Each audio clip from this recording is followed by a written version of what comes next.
How much sleep do you need? What sleep schedule works best for you? Are you more of a lark or night owl? What are you losing sleep over?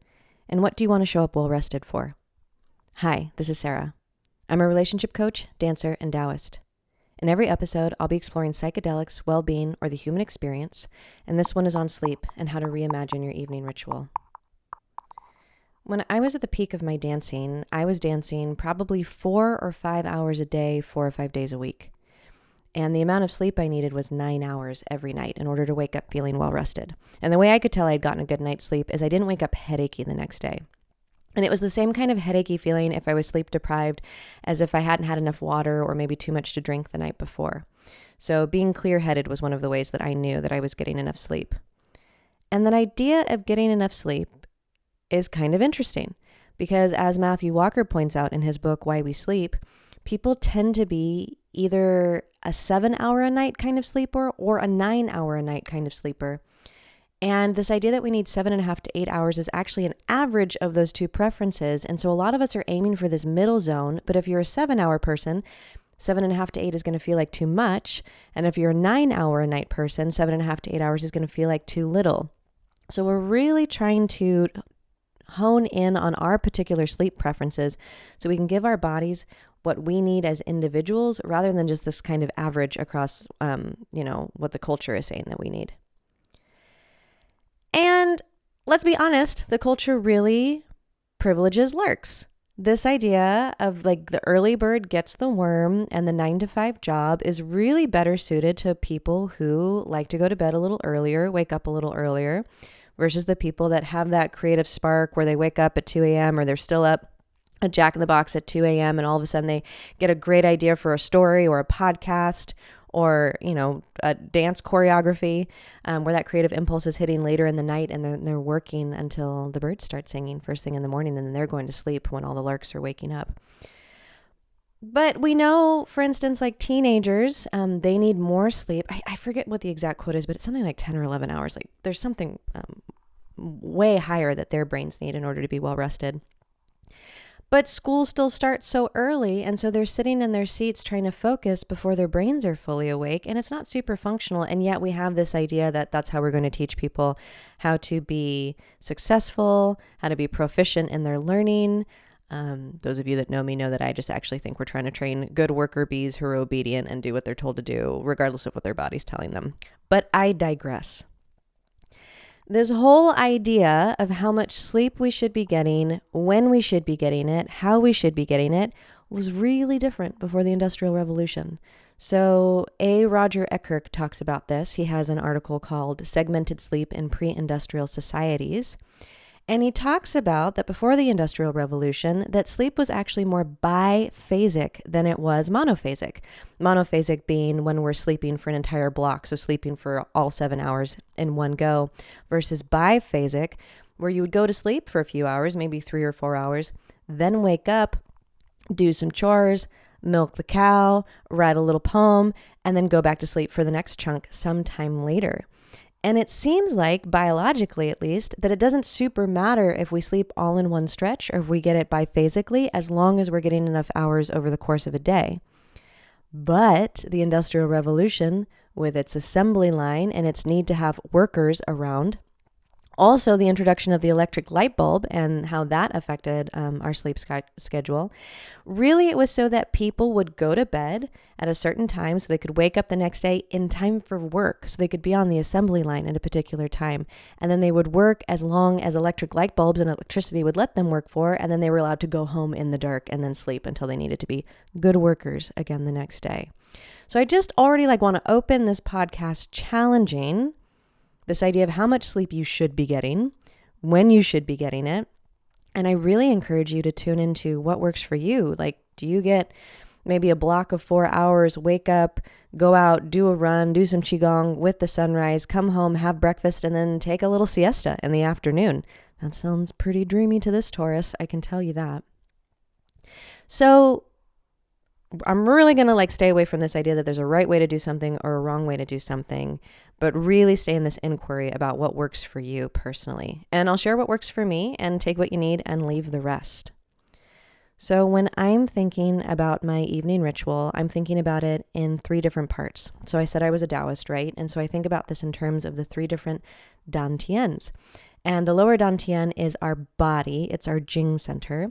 And so when I'm thinking about sleep from a body-based perspective, I'm thinking about body basics, that is sleep hygiene. So for instance, we know from research that on average, again, and averages are complicated, so figure out what works for you.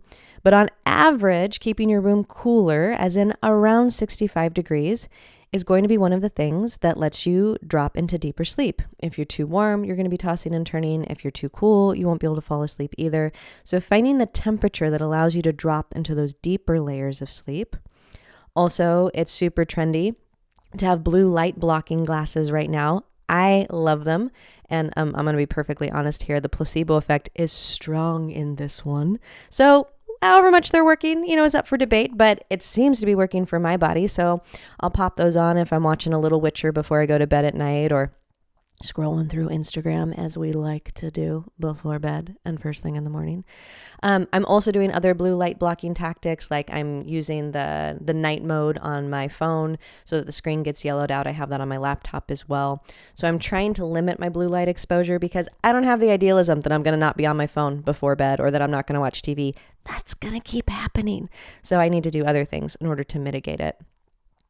The other thing is once you actually get into your bedroom and you're falling asleep, ideally it would be so dark in there that you wouldn't be able to see your hand in front of your face. The idea is that if you can still see your fingers, it's not dark enough for your melatonin to spike, and you need that melatonin for those deeper layers. So I have blinds and I have blackout curtains, and I always bring an eye mask with me when I'm traveling. You can figure out the most comfortable way for you to get that deep darkness, but you want to find your cave, right? You want to be able to crawl like into the back, deepest, darkest corner of that cave. Oh, that just reminded me. What did Amy Schumer say? Like in one of her stand-ups, she has an eye mask on and earplugs in, and she's in the fetal position as if she's in the womb. That is also how I like to sleep. Okay, going through the next Dantian, we're going to go to the heart center. This is the Qi center. And as far as the heart, sometimes this is the emotional center, right? So we will have emotions that keep us agitated, that keep us awake, that kick off our fight, flight, freeze, where our heart might be racing or our breathing might be shallow or we're sweating. And so what can be really helpful is, rather than trying to change that emotional state, trying to convince yourself that you should calm down and you should go to sleep, because we all know how well that works, is instead to turn towards the emotion, acknowledge it. So notice it. Notice, let's say you're feeling worried. Let's say that's what the emotion is. So I just labeled that, right? I'm feeling worried. I'm feeling tense. I'm feeling anxious. You can go through a list. Naming things is one of the ways that we create a little bit of space in our body in which to have a bigger container to hold our experience. So labeling the emotion is helpful. And then you can come up with some kind of physical intervention. And that might be something like drinking hot tea, or taking a sip of cool water, or brushing your hair, or being really conscious when you wash your face.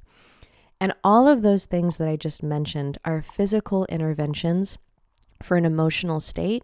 And one of those reasons is because the limbic system is what's kicking off those emotions, and the language of the limbic system is physical sensation, is intensity. And when I say intensity, I still want it to be sweet. I still want it to be self-soothing rather than perturbing in some way. So you can find something physical that you're doing while you're labeling. So you may, like, my mom makes up the super sweet blend of hawthorn, hibiscus, and chamomile sleepy time tea. And hawthorn is good for the heart, and chamomile is good for sleep, and hibiscus is beautiful.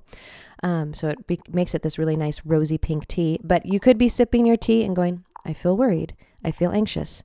Take another sip of that hot tea. Label, oh, my heart's racing. You're really turning towards what you're feeling, both emotionally and sensation-wise. Then coming up to the third dantian, the upper dantian, and this is the mind. This is the Shen.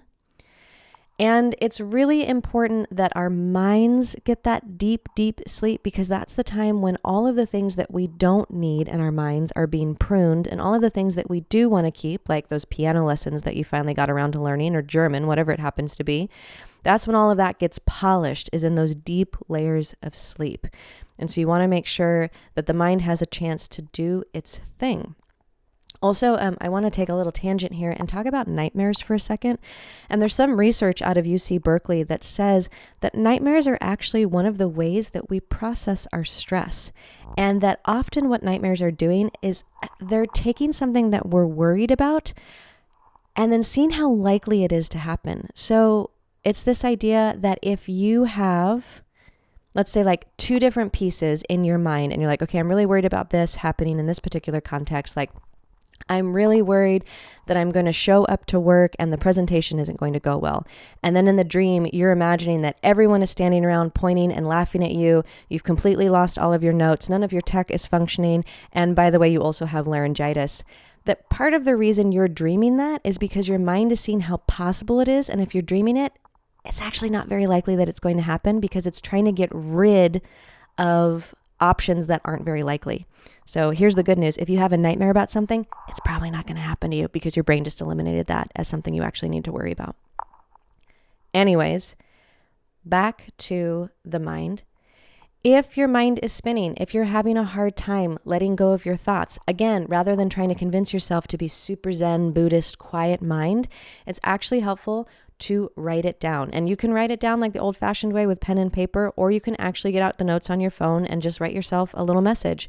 But it's helpful to write down everything that you're thinking in the way that you're thinking it so that your thought completes. When it's stuck up in your mind, it can loop, it can link, it can chain.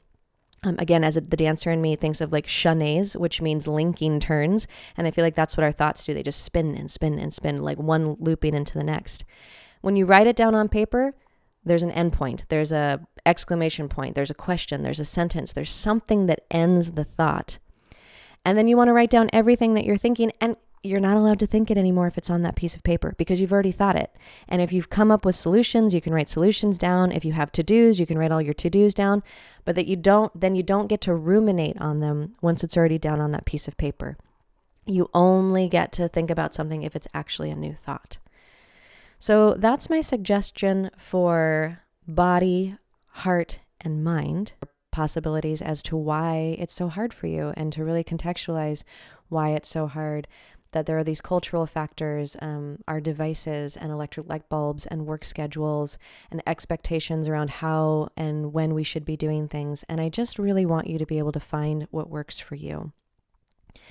And here's another quote from Matthew Walker. When sleep is abundant, minds flourish. When it's deficient, they don't. And my take on that is that also goes for your body and your heart as well. If you'd like to find more information, you can find me on Instagram at Be The Radical Way. And I also encourage you to go to trendswithbenefits.com to check out all of our written work on psychedelics, well-being, and the human experience. Take care.